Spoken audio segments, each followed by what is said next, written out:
Quando o seu médico mede a pressão arterial, ele está avaliando a força do sangue dentro das suas artérias e do seu sistema circulatório. Saber a sua pressão arterial é muito importante, pois está diretamente ligada à saúde do seu coração e ao seu bem-estar geral. Mas ela pode variar de acordo com sua idade, e é sobre isso que iremos falar hoje. A pressão arterial é principalmente influenciada pela contração do músculo cardíaco, ou seja, pelos batimentos do coração. Essa medição permite ao médico não apenas diagnosticar a força e a frequência dos batimentos cardíacos, mas também avaliar o diâmetro e a elasticidade das paredes arteriais. O primeiro número mais alto na leitura é chamado de pressão sistólica. Ele é medido depois que o coração se contrai e atinge o seu ponto mais alto de pressão. Já o segundo número é conhecido como pressão diastólica e é medido antes do coração se contrair, quando a pressão está no seu ponto mais baixo. Agora, vamos dar uma olhada em alguns gráficos que mostram os intervalos de pressão arterial considerados normais e saudáveis pelos profissionais de saúde. Eles são divididos por faixas etárias tanto para homens quanto para mulheres. É importante ressaltar que as metas de pressão arterial podem variar um pouco para os adultos mais velhos. Cada gráfico será exibido na tela por 15 segundos.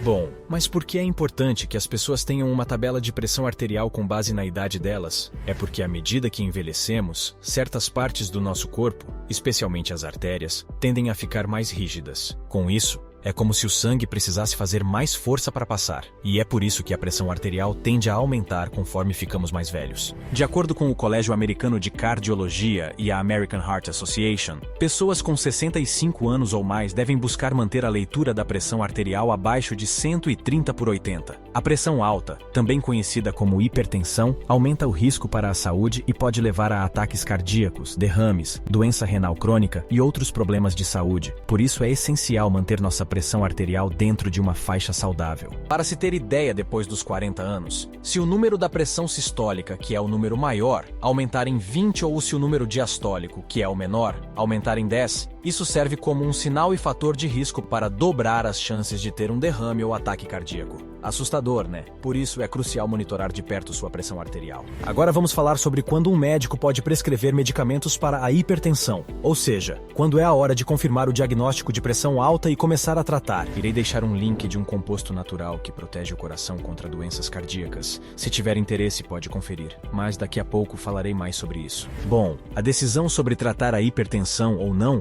depende de vários fatores, incluindo a experiência do médico, preocupação com o paciente, genética e estilo de vida. Mas para isso, precisamos saber qual o estágio da sua hipertensão arterial. A hipertensão, que chamamos de pressão alta, possui diferentes estágios.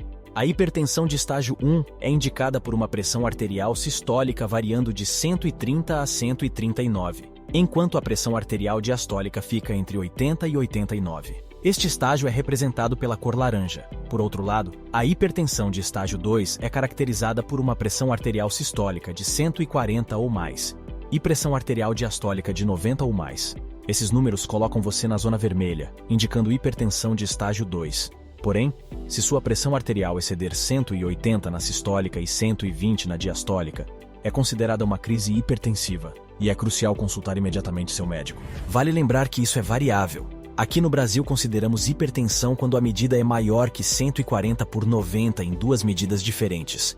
Mas não fique achando que se estiver 13/9 está ótimo. A gente já viu que isso depende da idade, tá bom? Sabendo disso, agora dá para termos noção se é preciso tratar ou não a hipertensão, mas sempre procure um médico e siga o tratamento que ele prescrever para o seu caso. Geralmente, medicamentos podem ser prescritos para a hipertensão de estágio 1 e é ainda mais provável para a hipertensão de estágio 2 ou 3. Entretanto, alguns médicos podem considerar medicamentos mesmo se a pressão arterial estiver ligeiramente acima de 120/80. Existe a noção popular de que a pressão arterial sistólica deve ser 100 mais a sua idade. Então, uma pessoa de 60 anos deveria ter uma pressão de 160. Essa ideia está alinhada com o conceito de que a pressão arterial naturalmente aumenta à medida que envelhecemos, como mostramos aqui. Mas nem tudo é por conta da idade. O aumento na pressão arterial geralmente se deve a hábitos pouco saudáveis, como uma dieta inadequada, falta de exercício ou fatores genéticos. Então, embora a pressão arterial mais alta seja comum, não deve ser considerada normal. Como nós vimos, de acordo com a American Heart Association, independentemente da idade, o ideal é que a pressão arterial esteja sempre abaixo de 120/80. Outro fato é que durante a infância e adolescência, os valores tendem a ser mais baixos, aumentando gradualmente na idade adulta. Se você tem filho ou algum parente pequeno, meça a pressão dele e verá que tende a ser bem mais reduzida. Entretanto, após os 50 anos, é comum observar um aumento na pressão arterial sistólica, enquanto a diastólica pode estabilizar ou até mesmo diminuir. Esse fenômeno, conhecido como hipertensão arterial sistólica isolada. E aí, você já sabia tudo isso sobre pressão alta? Fala pra gente aqui embaixo. Como eu disse, as diretrizes para a pressão arterial mudam. Elas podem dizer, por exemplo, que uma pressão arterial só é alta se for maior que 15/9, mas no ano seguinte, reduzir para 13/8. Mas por quê? Bem, é porque as pessoas, em geral, estão se tornando menos saudáveis.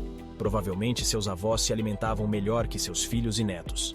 Assim, mesmo com pressões arteriais mais baixas, se a pessoa não é saudável, ela ainda corre risco de ter algum problema cardíaco, enquanto pessoas saudáveis, mesmo com pressões sanguíneas um pouco mais altas, continuam bem. É por isso que as diretrizes continuam ajustando os números, para identificar e tratar as pessoas mais cedo. A chave é focar em reduzir o risco geral. Entender o significado dos dois números na pressão arterial é o primeiro passo para isso. Se você ainda assim não tem certeza sobre a importância disso, assista outros vídeos aqui no canal sobre pressão alta. Quanto mais conhecimento temos, melhor é para a nossa saúde. E lembre-se sempre de se prevenir, principalmente com hábitos bons. Pratique atividades físicas, por mais leves que elas sejam. Se você fuma, pare de fumar. Perca peso e continue fazendo tudo o que estiver ao seu alcance para que sua vida seja cada vez mais longa. Por isso, como eu disse, para quem quiser uma proteção extra para o coração, vou deixar um link nos comentários como uma enzima essencial que ajuda a evitar doenças cardiovasculares e proteger o coração. Nós já a temos no nosso organismo, mas conforme envelhecemos, não conseguimos produzir suficiente e ficamos mais vulneráveis a doenças cardíacas. Então, se alguém se interessar, é só conferir os comentários. É muito importante ter uma compreensão abrangente sobre seus problemas de saúde. Porque mesmo que você não tenha pressão alta, por exemplo, precisa se cuidar para continuar assim, ou então para ajudar e informar alguém da sua família. Se você estiver interessado em aprender sobre alimentos que podem ajudar a diminuir a pressão arterial quase instantaneamente, também temos vídeos sobre isso aqui no canal. Não podemos mudar muitas doenças, mas nossa alimentação é um aspecto da nossa saúde que podemos controlar. Por hoje é isso. Não deixe de se inscrever no canal e deixar seu like. E lembre-se de compartilhar com quem precisa saber disso, ok? Muito obrigado e conte comigo para viver saudavelmente.